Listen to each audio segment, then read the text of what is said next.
Good morning प्यारे बच्चों, कैसे हो आप सभी। आज जो हम 11th क्लास का जो सेकंड बुक हमारी इंडियन कॉन्स्टिट्यूशन एट वर्क उससे बुक से जो थर्ड लेसन है वो चला हुआ है। उसमें आज जो फ्री एंड फेयर इलेक्शन, स्वतंत्र और निष्पक्ष चुनाव है, यहाँ से करेंगे। तो चलिए शुरू करते हैं आज का topic, free and fair election.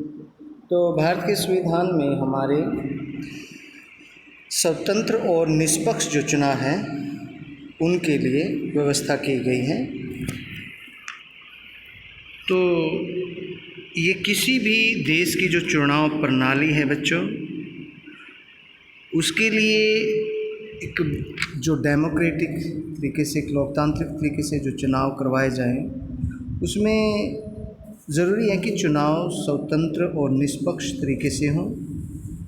चुनाव प्रणाली वो निष्पक्ष हो, पारदर्शी हो, और भारत या अन्य कोई भी जो लोकतांत्रिक देश है उसमें जो मत अधिकार हैं वो भी बिना किसी भेदभाव के मिलने चाहिए।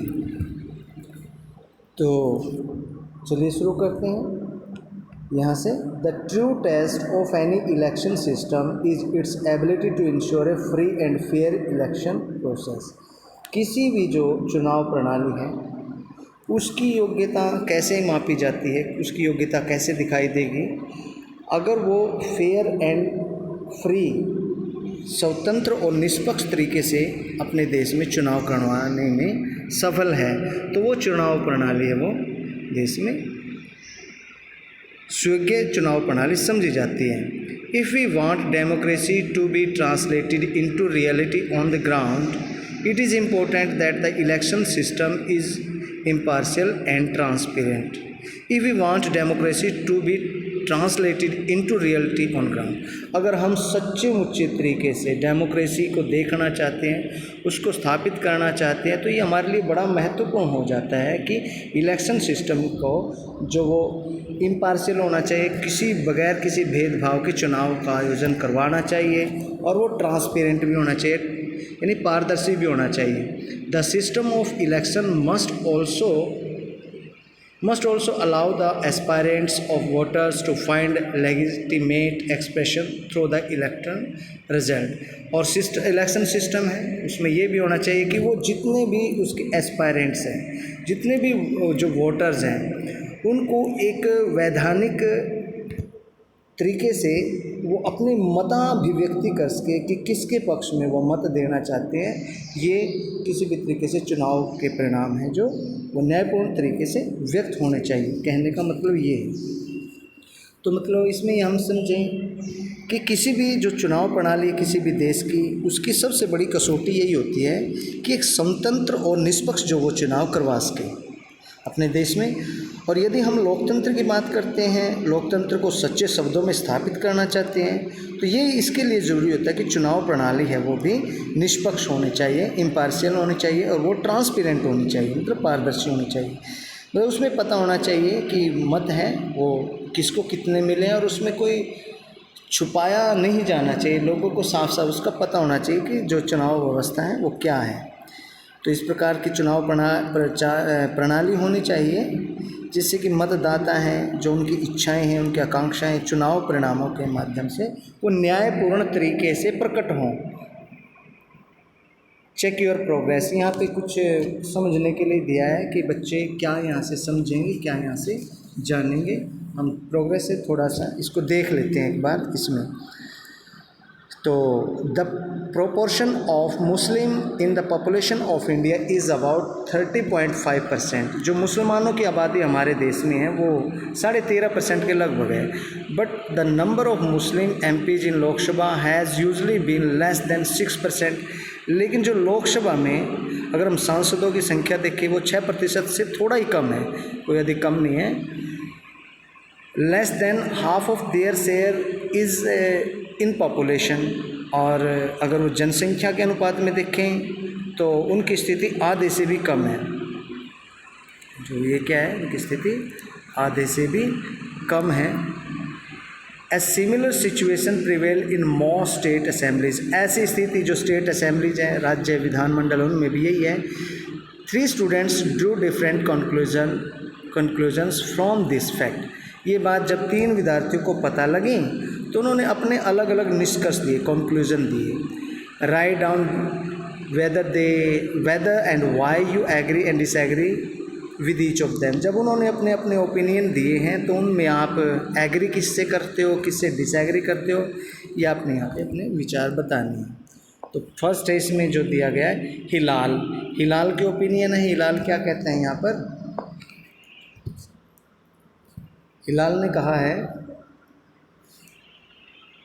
This democrats the unfairness of the FPTP system, we should have opted for PR system.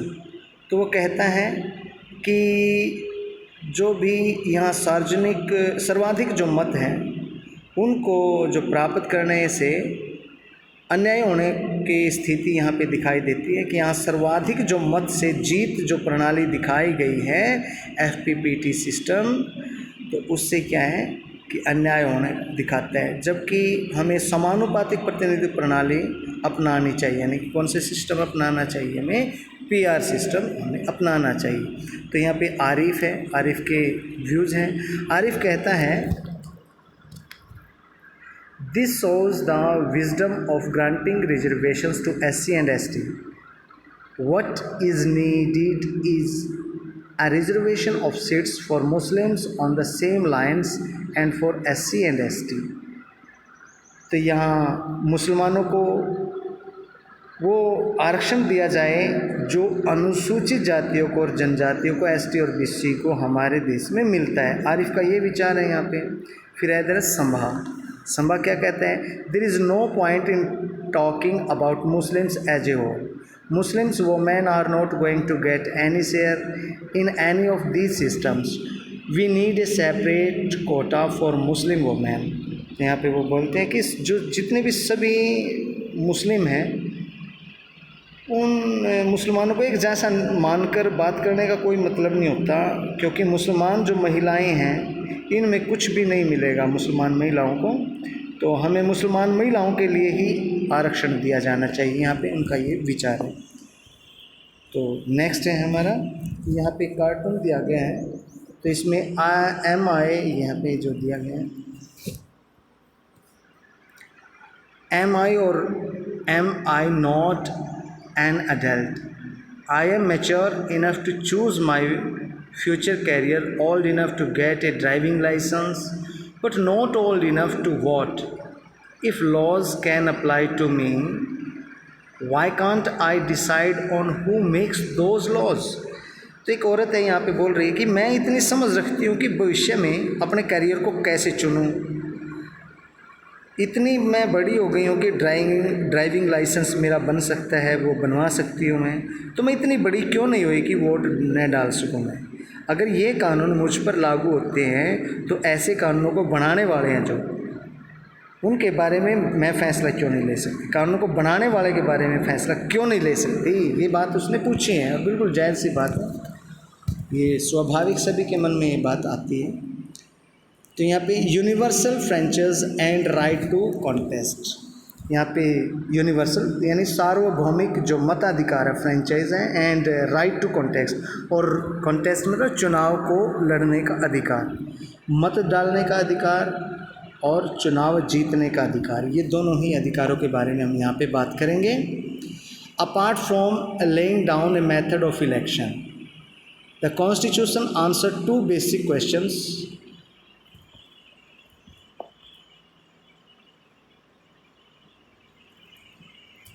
Apart from laying down a method of elections, the Constitution answers 2 basic questions about elections. चुनाव के तरीके के निर्धारित करने के अलावा जो संविधान है चुनाव के बारे में 2 और मुख्य प्रश्न है, वो उनके प्रश्नों के उत्तर देता है। फर्स्ट है जो हु आर द वोटर्स, मतदाता कौन है, और दूसरा प्रश्न है who can contest the election, कि इलेक्शन कौन जीत सकता है। In both these respects our constitution follows the well established democratic practices. इन दोनों प्रश्नों के चित्र में ही या निर्धारण में जो दोनों बिंदुओं के हमारा संविधान पूर्ण रूप से जो लोकतांत्रिक परंपराएं हैं, हमारे देश की डेमोक्रेटिक प्रैक्टिसेस हैं, उनको फॉलो करता है। You already know that democratic elections require that all adult citizens of the country must be eligible to vote in the elections. आप सभी पहले से ही जानते हैं कि लोकतांत्रिक चुनाव में जो देश के सभी वयस्क हैं, जितने भी जवान नागरिक हैं, उनको चुनाव में वोट डालने का अधिकार होना बहुत ज़रूरी है। और इसी अधिकार को this is known as universal adult franchise, और इसी अधिकार को हम यूनिवर्सल अडल्ट फ्रेंचाइज यानी कि वयस्क मताधिकार के रूप से भी जानते हैं। In many countries citizens had to fight long battles with the rulers to get this right. हम बहुत सारे देशों में देखते हैं कि जो नागरिकों ने इन अधिकारों को प्राप्त करने के लिए बड़े बड़े युद्ध लड़े हैं, इस अधिकार को, वोट के अधिकार को प्राप्त करने के लिए। In many countries women could get this right very late, और औरतों को तो कई देशों में ये अधिकार है वो बहुत ही देरी से मिला है। अमेरिका को भी अभी ज़्यादा दिन नहीं है, जो अमेरिका में पहले औरतों को मताधिकार नहीं था, इसमें भी बाद में ही आया है। could get the right very late and only after struggle, और केवल ऐसा नहीं कि उनको आसानी से मिल गया, बल्कि उनको एक लंबी लड़ाई लड़नी पड़ी उसके लिए। One of the important decisions of the framers of the Indian Constitution was to grant every adult citizen in India the right to vote। लेकिन भारत की स्थिति कुछ और है। भारत में जितने भी संविधान निर्माता थे, संविधान निर्माताओं के मन में एक ही बात थी कि भारत के प्रत्येक नागरिक को, एवरी अडल्ट सिटीजन को, जो भारत का नागरिक है उसको वोट का अधिकार मिले, राइट टू वोट उसको मिले। ये कॉन्स्टिट्यूशन जो फ्रेमर्स थे, बनाने वाले, संविधान रचने वाले, उनके मन में ये पहले से ही बात थी। Till 1989 an adult Indian meant an Indian citizen above the age of 21। 1889 तक क्या था कि 21 वर्ष से ऊपर के भारतीय नागरिकों को वयस्क भारतीय माना जाता था कि भाई जो 21 वर्ष की एज है केवल वही वयस्क हैं और उसी को मत डालने का अधिकार प्राप्त होना चाहिए। An amendment to the constitution, लेकिन 1989 में 1918 में एक भारत संविधान में अमेंडमेंट हुआ, एक संविधान का संशोधन हुआ, और उस संशोधन में जो ये उम्र घटाकर कितनी कर दी गई, reduced eligibility age to 18। Adult franchise ensures that all citizen are able to participate in the. तो इस अडल्ट फ्रेंचाइज का मतलब क्या, ये चीज़ इंश्योर करता है कि process of selecting the representatives, कि प्रत्येक भारत के नागरिक को जिसको 18 वर्ष से ऊपर आयु है उसको अपना प्रतिनिधि चुनने का अधिकार है, वो प्रोसेस है वो उसमें तैयार कर दी गई। This is constituent with the principle of equality and non discrimination that we studied in the chapter on rights. आपने अधिकार, मौलिक अधिकारों का जो चैप्टर पढ़ा था उसमें ये बात स्पष्ट कर दी है कि अगर मताधिकार है ना, वो प्रिंसिपल ऑफ इक्वलिटी यानी समानता के सिद्धांत पर वो अधिकार मिलता है। सेकेंडली उसमें नॉन डिस्क्रिमिनेशन, मतलब किसी प्रकार का भेदभाव नहीं किया जा सकता किसी नागरिक के साथ, वो बिना किसी भेदभाव के, किसी वंश, जाति, लिंग आदि के बिना भेदभाव के भारत का नागरिक है, 18 वर्ष से ऊपर आयु है, अब उसको वो मताधिकार स्वयं प्राप्त हो जाएगा और वो अपना वोट है वो बनवा सकता है। Many people thought, many think so today that giving the right to vote to everyone irrespective of education qualification was not right। हाँ, ये बात ठीक है, और हम में से बहुत सारों को ये लगता है कि जो मताधिकार दिया गया है ना आज के भारत में, वो किसी व्यक्ति को, आप अगर अशिक्षित व्यक्ति को अधिकार दिया है तो आज भी लगता है कि अशिक्षित को ये मताधिकार नहीं दिया जाना चाहिए। लेकिन भारतीय जो संविधान निर्माता थे उनके मन में ये बात नहीं थी, उनके मन में केवल एक ही बात थी कि भारत का नागरिक है, 18 वर्ष, 21 उस समय 21 वर्ष थी।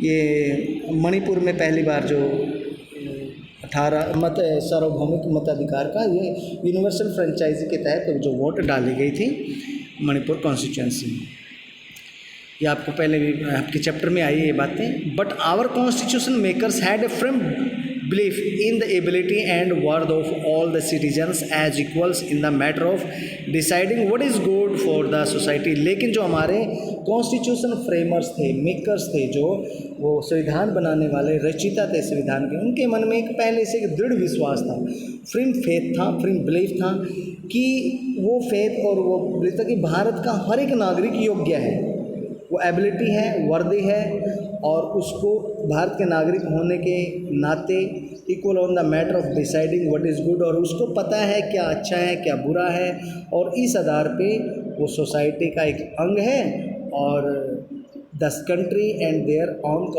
कॉन्स्टिट्यूएंसीज, उसके देश के क्या हित में है, क्या अच्छाई में है, क्या बुराई में है, इस बातों का वो फैसला ले सकता है। और इस तरीके से उन्होंने उसको मताधिकार वो दे दिया गया था वहाँ पे। What is true of the right to vote is also true of right to contest election। जो मतों के बारे में बात हुई है कि मताधिकार, मत डालने का, वोट देने का अधिकार है, यही फिर एक चुनाव लड़ने के बारे में भी यही बात अप्लाई होती है, यही बात जो लागू होती है। क्यों, क्या लागू है कि जो लोकसभा और विधानसभा में जो चुनाव है, वो जो खड़ा हुआ है वहाँ पे व्यक्ति उम्मीदवार के रूप में, तो उसकी आयु है, यहाँ पे वोट डालने की आयु है वो हमारी क्या है 18 वर्ष है, और लेकिन वहाँ की आयु कितने 25 वर्ष है वो, और इस तरीके से उसकी आयु वहाँ पे निश्चित कर दी गई इलेक्शन असेंबली के लिए।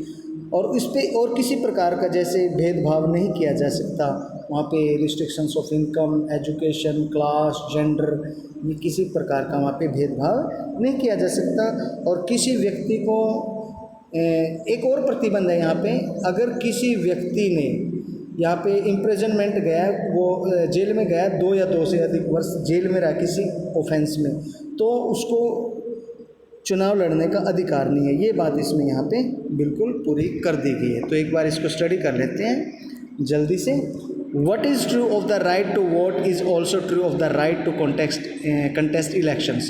All citizens have the right to stand for elections। सभी नागरिकों को इलेक्शन लड़ने का अधिकार है, and become the representative of the people, और वो लोगों का प्रतिनिधि बनने का अधिकार है।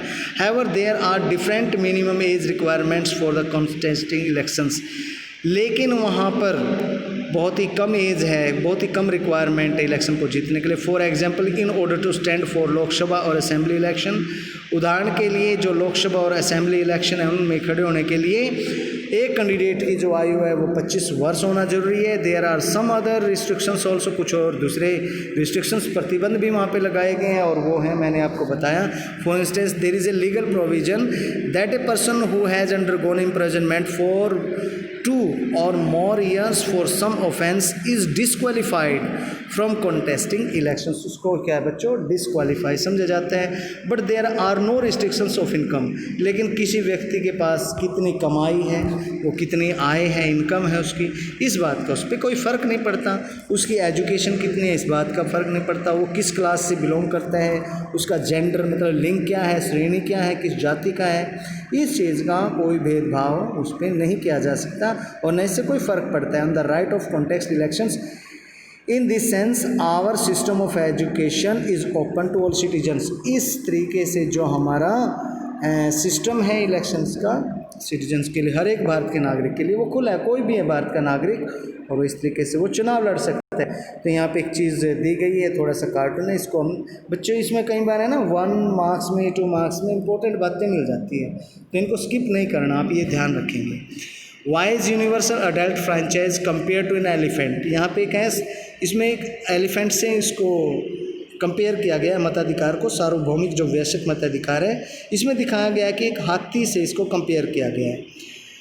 इज़ इट अनमैनेजेबल, क्या ये मैनेज नहीं किया जा सकता, इसका उसको संभाला नहीं जा सकता। और is it like the story in which everyone describes the elephant only by it's part, या ये उस कहानी की तरह है एक अंधे हाथी के जो अलग अलग अंगों के आधार पर उसको बताने की कोशिश कर रहे हैं कि ये ऐसा हाथी है, ये ऐसा हाथी है, तो ऐसा तो नहीं है ये, तो ये चीज़ है। तो इसके बाद जो हमारा है इंडिपेंडेंट इलेक्शन कमीशन, ये बहुत इंपॉर्टेंट है। नेक्स्ट एक और पर्सन हमारा बनता है, इसको हम बच्चों कल को करेंगे, इंडिपेंडेंट इलेक्शन कमीशन। इसमें स्वतंत्र निर्वाचन आयोग। तो प्यारे बच्चों, अपने जितने भी आपने लेसन्स हैं वो किए हैं, क्वेश्चन आंसर्स किए हैं, उनके आंसर लिखें, और बेटा बुक्स होनी चाहिए, सोच समझ के आंसर लिखिए। और ये नहीं है कि क्वेश्चंस के आंसर कहीं और से मिलेंगे। आप अगर ध्यान से देखा है, आपने सुना है, समझा है, तो हर एक क्वेश्चन का आंसर आपकी बुक में ही है। क्योंकि बेटा ये कॉन्स्टिट्यूशन है, और कॉन्स्टिट्यूशन कोई अपने घर से थोड़ी लिख सकता है। कॉन्स्टिट्यूशन में जो लिखा हुआ वो किताब के अंदर है, और किताब के अंदर से ही वहाँ से प्रश्न आएगा आपका। तो ये चीज़ ध्यान रखिए। तो बेटा देश की स्थिति, राजनीति क्या है, उसकी व्यवस्था क्या है, देश के संबंध क्या है, ये बड़ी ज़रूरी है। आज जैसे चाइना इंडिया के बारे में एक बड़ी दिक्कत आई हुई है, युद्ध जैसा माहौल है, तो और देश है बड़ी एक समस्या से, गंभीरता से गुजर रहा है। तो ये सभी चीज़ों की नॉलेज होना बड़ा ज़रूरी है बच्चे। और आप एक अच्छे नागरिक, पढ़े लिखे नागरिक होंगे तो बेटा इन चीज़ों को आप समझेंगे, और एक जिम्मेदारी आपके अंदर आएगी, आप स्थिति को समझेंगे। नहीं तो बेटा एक परिवार है, परिवार में अपना जीवन बिताएंगे अनपढ़ की तरह। आपको पता है एक पशु की तरह, एक घर की चार दीवारी में ही वो जीवन होता है ना। और कई बच्चे हैं बेटा अभी तक जो काम नहीं कर रहे हैं, वो अपना एक साल लेके डूबेंगे। क्योंकि देखो बोर्ड यूनिवर्सिटी ने तो आपको पास कर दिया, लेकिन आप खुद को पास नहीं कर रहे हैं। वो तो एक सिस्टम है, वो अच्छे बच्चों के लिए होते हैं, और वही सफल होते हैं जो बच्चे इंटेलिजेंट है या पढ़ते हैं, जो कंटिन्यूटी रेगुलरिटी में काम करते हैं। इंटेलिजेंट से मतलब ये नहीं है कि वो बच्चा जो अंक अच्छे लेकर आया है जब स्कूल में थे, लेकिन अब क्या कर रहा है, ये बात मेन है। और बेटे कई बच्चे जैसे स्कूल टाइम से भी अब अच्छे पढ़ रहे हैं घर पे, वो बहुत बढ़िया तरीके से। ये ध्यान रखें बेटा, अपने मन पे नियंत्रण होना चाहिए। कई बार क्या फ़ोन हाथ में आ जाता है, और अब वही है कि पढ़ने के लिए उसको खोला है, लेकिन सामने कुछ और आ गया तो मन भटक जाएगा। तो अब वो चीज़ आप टटोलने लग जाते हो। अब जो पॉइंट है, जो पढ़ाई की बात है, उसके ऊपर आप देरी से आते हो। अब क्या करें, फ़ोन लिया, हाँ भाई मुझे पढ़ने के लिए फ़ोन उठाया, अब सामने उसमें क्या दिखाई दिया, आपको दिखाई दिया उसके अंदर यूट्यूब पे कोई ऐसा सीरियल दिखाई देगा या कोई ऐसी चीज़, या व्हाट्सएप खोल लिया, थोड़ी देर के लिए चेक ही कर लेता हूँ, और चेक करने के चक्कर में आप 1 घंटा बर्बाद कर देते हो। फिर मम्मी डैडी बोलते हैं बेटा फ़ोन लाओ, तो आप क्या कर रहे हैं, पबजी खेल रहे थे या कुछ भी। यार पबजी हमने तो वो गेम सुना है, उसका नाम पता नहीं क्या। ये बेवकूफ़ी है बेटा, जीवन है ये बर्बाद करने वाली बात है। आप एक मोटो है, और आप उसे लाइन में सीधे सीधे बढ़िए। मनोरंजन के लिए एक संडे है, फिक्स कीजिए 1-2 घंटा कोई चीज़ आपने एंजॉय करनी है। शाम को इवनिंग में आप खेलते हैं, तो एक रूटीन होना चाहिए बेटा। लॉकडाउन के दौरान जो बच्चों का रूटीन है, जो क्योंकि लॉकडाउन देश का तो खुल गया, अब स्कूल को लॉकडाउन अभी नहीं खुला है, तो ये बात ध्यान रखें बेटा। आप अपनी तैयारी रखें, जारी रखें, अपना साल डूबने से बचाएं।